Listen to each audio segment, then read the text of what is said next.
आपने डेरिवेटिव को पढ़ा भी होगा, उस पर बहुत सारे क्वेश्चन भी सॉल्व किए होंगे। अभी पढ़ेंगे कि डेरिवेटिव असल में होता क्या है। बहुत सारे स्टूडेंट सिर्फ उनको डेरिवेटिव्स पर क्वेश्चन सॉल्व करना तो आता है, लेकिन उसका बेसिक मतलब पता नहीं होता कि डेरिवेटिव का मतलब क्या है। तो इस वीडियो में मैं आपको बताऊंगा कि डेरिवेटिव का क्या मतलब है। इससे पहले डेरिवेटिव पर बात करने से पहले हम रेट ऑफ चेंज की बात कर लेते हैं। रेट ऑफ चेंज हमारे पास दो किस्म का होता है, जिसमें से एक को हम कहते हैं एवरेज रेट ऑफ चेंज। ठीक है, एक रेट ऑफ चेंज होता है एवरेज रेट ऑफ चेंज, और दूसरा जो रेट ऑफ चेंज होता है उसको कहा जाता है इंस्टेंटेनियस रेट ऑफ चेंज।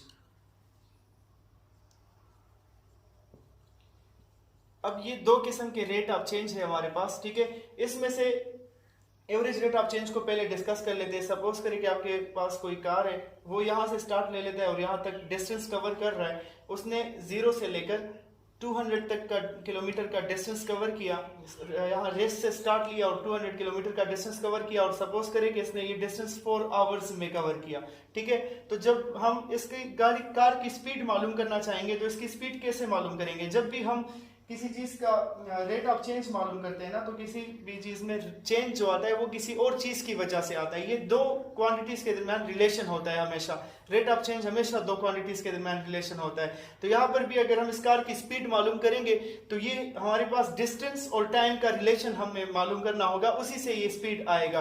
तो स्पीड बेसिकली क्या होता है, change in time, change in distance divide by change in time होता है। तो यहाँ पर डिस्टेंस में कितना चेंज है और टाइम में कितना चेंज है, अगर हमें ये पता चल जाए तो इसका मतलब कि हम स्पीड मालूम कर लेंगे। अब चेंज इन डिस्टेंस कितना आएगा, 200 माइनस 0, तो 200 माइनस 0 से 200 आ जाएगा। और टाइम यहाँ पर जब उसने रेस से स्टार्ट लिया तो टाइम 0 था, और यहाँ पर पहुंचने के बाद 4 आवर्स हो चुके। तो इसका मतलब कि 4 माइनस 0 से 200 माइनस 0 डिवाइड बाई 4 माइनस 0 से 200 डिवाइड बाई 4 आ जाएगा, जो कि इक्वल हो जाएगा 50 के। इसका मतलब कि इस कार की जो स्पीड है वो कितनी थी, 50 किलोमीटर पर आवर की स्पीड से ये कार गई है। लेकिन अब यहाँ पर एक बात आती है, ये 50 किलोमीटर पर आवर जो है ये एवरेज स्पीड है इस कार की, इसको हम एवरेज स्पीड कहेंगे। इसको एवरेज स्पीड इसलिए कहेंगे ना कि रियल में तो ऐसा पॉसिबल नहीं है ना कि ये कार 4 आवर्स में इसका स्पीड हमेशा के लिए हर सेकंड में इसका स्पीड जो होगा वो 50 किलोमीटर होगा। ऐसा तो पॉसिबल ही नहीं है। हो सकता है कि दरमियान में कहीं पर बाजार आया हो तो उसने ब्रेक लगाई हो सकता है कि किसी जगह रोड खाली हो तो वो ज्यादा स्पीड से गया हो, लेकिन ये तो एवरेज स्पीड की बात हो रही है कि इन 4 आवर्स में उसकी जो एवरेज स्पीड है वो 50 किलोमीटर पर आवर है। हो सकता है किसी खास जगह पर उसने उसकी स्पीड डिक्रीज होकर 10 किलोमीटर हो, किसी जगह पर 90 किलोमीटर हो, तो हम ये तो कह सकते हैं कि भाई इसकी एवरेज स्पीड 50 किलोमीटर है, लेकिन किसी खास इंस्टेंट पर इसकी स्पीड क्या होगी, फिर उसको कहा जाता है इंस्टेंटेनियस रेट ऑफ चेंज। और ये डेरिवेटिव जो असल में है ये इसी इंस्टेंटेनियस रेट ऑफ चेंज को कहा जाता है। तो एवरेज रेट ऑफ चेंज मालूम करना बहुत ही आसान है, एवरेज स्पीड मालूम करना बहुत ही आसान है। लेकिन सपोज करें ये कार जा रही थी और रास्ते में इसका कहीं पर एक्सीडेंट हो गया, तो एक्सीडेंट के टाइम ये मैटर नहीं करता कि इसकी एवरेज स्पीड कितनी थी, ये मैटर नहीं करता कि उसकी average speed 50 kilometre per hour थी, बल्कि खास उसी लम्हे में इसकी स्पीड कितनी थी ये मैटर करता है। सपोज करें उसकी स्पीड कम है तो बस उसको कम नुकसान होगा, या उसकी स्पीड ज्यादा हो तो उसको ज्यादा नुकसान होगा। अब किसी खास पॉइंट पर हम स्पीड मालूम कैसे करेंगे, ये एक बात है, तो इस पर बात करते हैं। अब बात करते हैं इंस्टेंटेनियस रेट ऑफ चेंज की।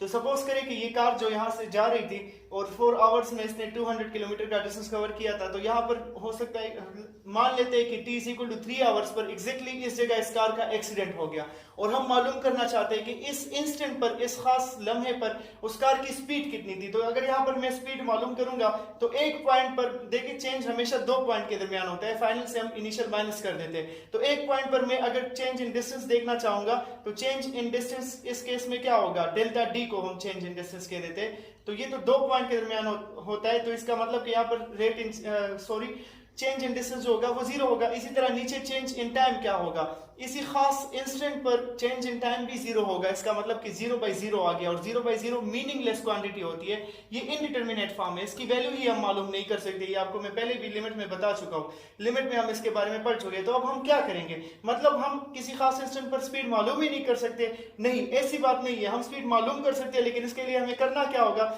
इसके लिए हम ऐसा करेंगे कि हम इसी पॉइंट के बहुत ही ज्यादा करीब एक और पॉइंट ले लेंगे। वो पॉइंट उसके बहुत ही ज्यादा करीब होगा, उसमें से मतलब जो उसमें चेंज आएगा वो बहुत ही ज्यादा कम होगा, निग्लिजिबल चेंज होगा। सपोज ये 4 आवर था तो उसके लिए मैं, या 3 आवर्स है तो उसके लिए मैं क्या करूंगा, मैं उसके नजदीक एक बहुत ही करीब एक पॉइंट ले लूंगा 2.9। ठीक है, या 2.99 ले लूंगा, ताकि इनके दरमियान जो डिस्टेंस हो, जो फर्क हो ना, वो 0.01 है, अप्रोक्सीमेटली इक्वल टू 0 है। बल्कि इससे भी आप कम कर सकते हो, ये आप पर डिपेंड करता है कि आप 2.999 लेते हो या उससे भी कम लेते हो, बस तकरीबन 0 के बराबर होना चाहिए। तो तब क्या होता है, तब हमारे पास ये 0/0 फॉर्म नहीं आता। मतलब अगर मैं ऐसा करूं कि limit delta t tends to 0 ले लूं, इसका मतलब ये है कि t तकरीबन 0 के बराबर है लेकिन 0 नहीं है, ठीक है, क्योंकि 0 से तो डिवीजन ही अलाउड नहीं है, तो 0 के बराबर होगा लेकिन 0 नहीं होगा। तो फिर उस केस में होगा क्या, यहाँ पर हमारे पास तकरीबन 0.01 आ जाएगा। और इसी तरह डिस्टेंस में भी जब हम इसके करीब भी कोई पॉइंट लेंगे तो उसमें डिस्टेंस में कोई चेंज तो होगा, चाहे वो चेंज स्मॉल ही क्यों ना हो। तो यहाँ पर डिस्टेंस में भी चेंज होगा और टाइम में भी चेंज होगा, तो उसका मतलब कि हमारे पास फिर मीनिंगलेस क्वांटिटी या 0/0 नहीं आएगा।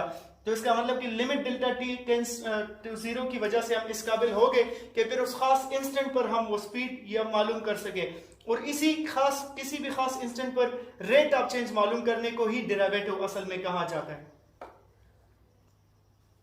अब हमने ये देख लिया कि इंस्टेंटेनियस रेट ऑफ चेंज जो होता है वो होता है limit delta x tends to 0 delta y by delta x के बराबर। इससे पिछले फ्रेम में मैंने आपको बताया कि लिमिट जो स्पीड हमारे पास था इंस्टेंटेनियस स्पीड, वो था limit delta t tends to 0 delta d divide by delta t। तो इस केस में हमने उसको जनरलाइज कर लिया, डेल्टा x टेंड्स टू 0 को लिया और delta y by delta x कर दिया, ठीक है। तो ये इंस्टेंटेनियस रेट ऑफ चेंज है, और सिर्फ delta y by delta x जो होता है वो एवरेज रेट ऑफ चेंज होता है। अब इंस्टेंटेनियस पर मैं आपको एक एग्जांपल करवाता हूं। सपोज करिए हमारे पास y इक्वल है x स्क्वायर के, ठीक है, और मैं इसका इंस्टेंटेनियस रेट ऑफ चेंज मालूम करना चाहता हूं। तो हम क्या कर लेंगे, इस y के लिए ऐसा कर लेंगे कि एक इसके करीब एक और पॉइंट ले लेंगे। ये सपोज अगर y1 हो गया तो y2 हम ले लेंगे कि वो हो जाएगा x plus delta x whole square. मतलब इसमें छोटा सा चेंज कर लेंगे ना, मतलब उसके साथ डेल्टा x ऐड कर लेंगे, और ये डेल्टा x क्या है, अप्रोक्सीमेटली इक्वल टू 0 है।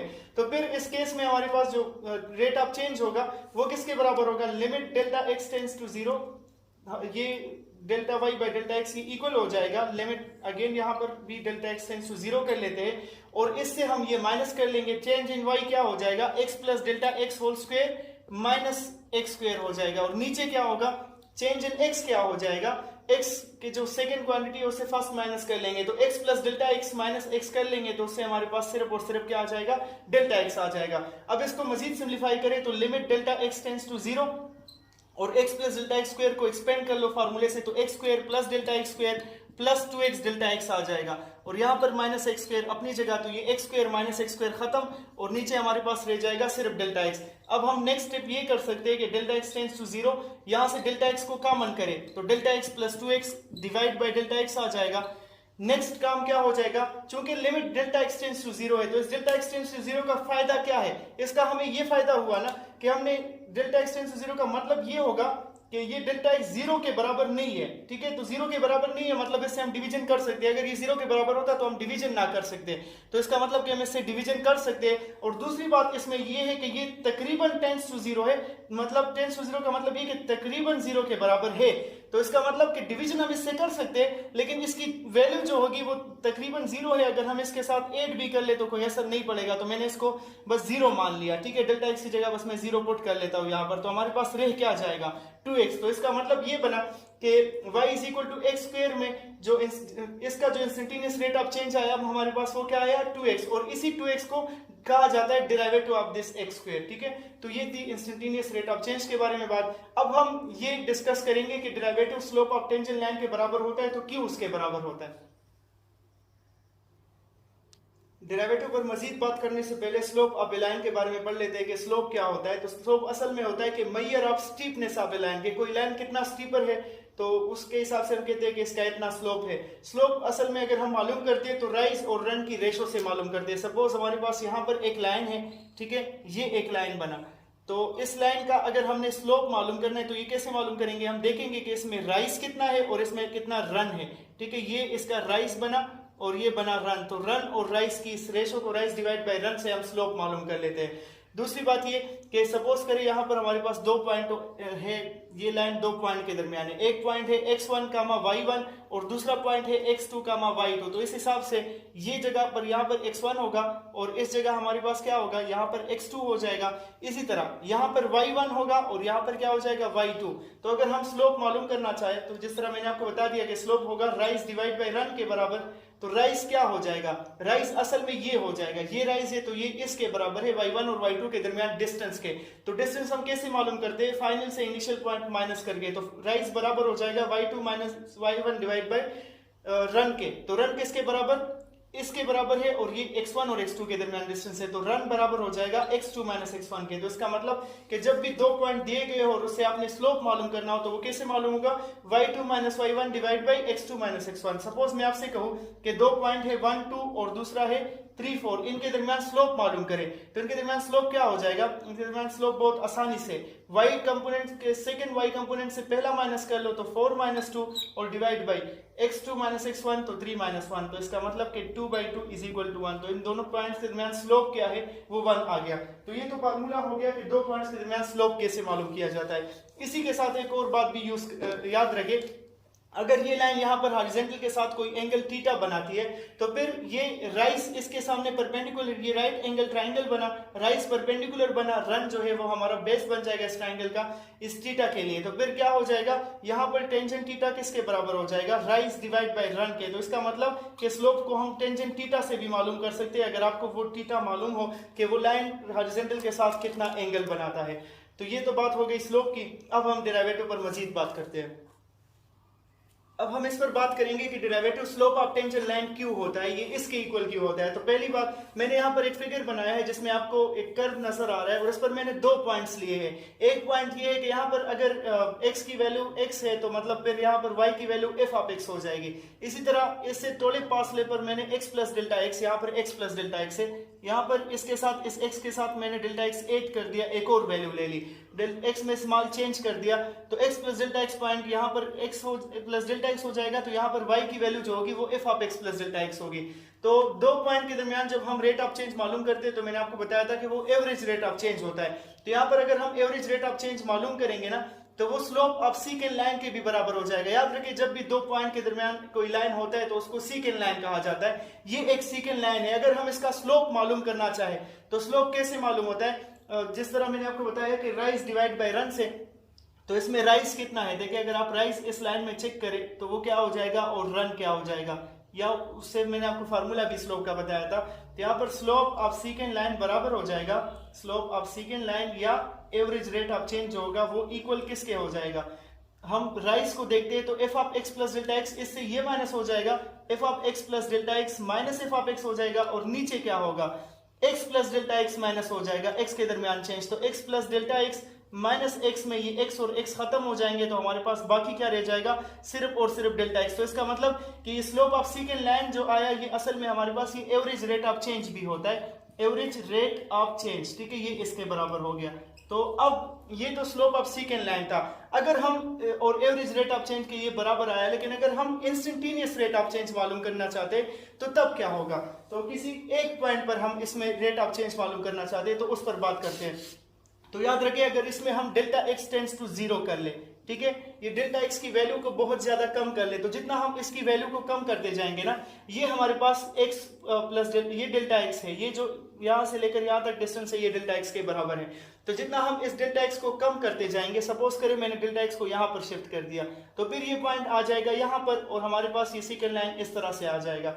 इसको मैं और कम कर देता हूं, यहां पर ले आता हूं, तो फिर ये पॉइंट यहां पर आ जाएगा। जितना मैं डेल्टा x की वैल्यू को कम करूंगा ये लाइन ऐसे आता जाएगा, और जब हम इसको फाइनली और भी कम कर दे, तकरीबन मैं इसको 0 के बराबर ले आऊं, तो ये पॉइंट और ये पॉइंट तकरीबन एक दूसरे के बिल्कुल साथ आ जाएंगे, और फिर हमारे पास जो लाइन आएगा वो ऐसे आएगा, वो दो पॉइंट के दरमियान नहीं होगा, वो एक पॉइंट के दरमियान होगा। और जब भी हमारे पास ऐसा ही कोई लाइन आ जाए कि जो सिर्फ एक पॉइंट को कर्व के सिर्फ एक पॉइंट पर टच करे, तो उस लाइन को क्या कहा जाता है, उसको टेंजेंट लाइन कहा जाता है। तो मतलब अगर मैं यहाँ पर डेल्टा x टेंड्स टू 0 कर दूं तो ये एवरेज रेट ऑफ की जगह इंस्टेंटेनियस रेट ऑफ चेंज बन जाएगा, ठीक है। इंस्टेंटेनियस ये हम पहले पढ़ चुके हैं ऑलरेडी। जब हम डेल्टा x टेंड्स टू 0 करें तो ये जो फार्मूला आएगा डेल्टा x टेंड्स टू 0, और ये फार्मूला अपनी जगह पर के f of x plus delta x minus f of x divide by delta x, ये बन जाएगा इंस्टेंटेनियस रेट ऑफ चेंज। और यहाँ फिगर से आप देख सकते हो limit delta x tends to 0 कर लेते हैं इसको। फिगर से आप देख सकते हो कि ये हमारे पास फिर बन जाएगा सीकेंड लाइन जो था वो बन गया टेंजेंट लाइन, और ये स्लोप ऑफ टेंजेंट लाइन बन जाएगा। तो यहाँ से ये बात साबित हो जाती है कि डेरिवेटिव जो है वो इंस्टेंटेनियस रेट ऑफ चेंज के अलावा स्लोप ऑफ टेंजेंट लाइन भी है, और जो हमारे पास एवरेज रेट ऑफ चेंज है वो असल में क्या है, वो स्लोप ऑफ सीकेंड लाइन है। तो उम्मीद है कि आपको इस वीडियो से डेरिवेटिव के बारे में बहुत कुछ सीखने का मौका मिला होगा और आपको बहुत सी सारी बातें पता चली होगी। और इसी फार्मूले को, जो limit delta x tends to 0 ये वाला फार्मूला है हमारे पास, इसको फर्स्ट प्रिंसिपल रूल भी कहा जाता है, ए बी इनिशियो मेथड भी कहा जाता है। ये डेरिवेटिव के लिए सबसे बेसिक रूल है। तो इससे हम इंशाल्लाह क्वेश्चन करेंगे किसी वीडियो में, आपको मैं बताऊंगा कि इससे किस तरह हम किसी फंक्शन का डेरिवेटिव मालूम कर सकते हैं। तो फिर इसके बाद ये जो बाकी सारे फार्मूले आप लोग अप्लाई करते हो, जो डायरेक्ट रूल्स करते हो, पावर रूल वगैरह, वो सारे इससे डिराइव हुए हैं, ठीक है। ये हमारा सबसे बेसिक रूल है डेरिवेटिव मालूम करने के लिए किसी फंक्शन का। अगर आपको वीडियो अच्छी लगी हो तो लाइक, शेयर और चैनल को सब्सक्राइब करना मत भूलना, ताकि आपको इस प्लेलिस्ट में मजीद